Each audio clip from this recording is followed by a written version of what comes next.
చిన్న పిల్లలు జనరల్‌గా వాళ్ళంతట వాళ్ళు నాకు కనిపించట్లేదని కొంతమంది పిల్లలు చెప్తారు. కానీ చాలా వరకు పిల్లలు ఎవరు చెప్పరు. నాకు కనిపించట్లేదు అని చెప్పేసి. సో, వన్ థింగ్ ఏంటంటే స్కూల్‌లో స్క్రీనింగ్ క్యాంప్స్ చేయాలి. Most of the school conduct screening camps.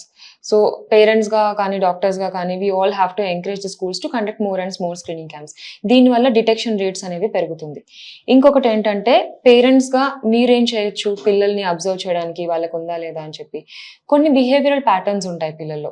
ఎలా అంటే పిల్లలు కొంచెం సైడ్‌గా ఇలా పెట్టి చూడడం కానీ, కన్ను ఇలా చిన్నగా పెట్టి చూడడం కానీ, జస్ట్ ఇప్పుడు ఎట్లా అంటే ఇప్పుడు లాస్ట్ బెంచ్‌లో ఎప్పుడైనా పిల్లలు కూర్చున్నప్పుడు they may not directly tell నాకు కనిపించట్లేదు అని. కానీ జనరల్‌గా వాళ్ళ నంబర్స్ కానీ, రాయడం కానీ అన్నీ తప్పుగా రాస్తుంటారు. సో, అట్లాంటప్పుడు వాళ్ళకి స్కోర్స్ కూడా తక్కువొస్తాయి. సో, ఇది కూడా one of the cause to rule out. ఎందుకు తప్పు రాస్తున్నారు అంటే మేబీ వాళ్ళకి కనిపించట్లేదేమో అందుకే తప్పు రాస్తున్నారు. ఇది కూడా one of the behavioural pattern అండి. ఇది ఉంది అనంటే maybe they have sight and పిల్లలు చెప్పలేకపోతున్నారేమో. సో, ఇవన్నిట్లో మీకు ఏ డౌట్స్ ఉన్నా సరే ఒక్కసారి get them to a nearest eye hospital. ఒకవేళ అలా తీసుకొస్తే మీరు ఆ పీడియాట్రిక్ ఆప్థాల్మాలజిస్ట్ ఎవరైతే అక్కడ ఉన్నారో they will check the kid. ఒకవేళ ఏమైనా సైట్ ఉంటే they will prescribe the appropriate glasses.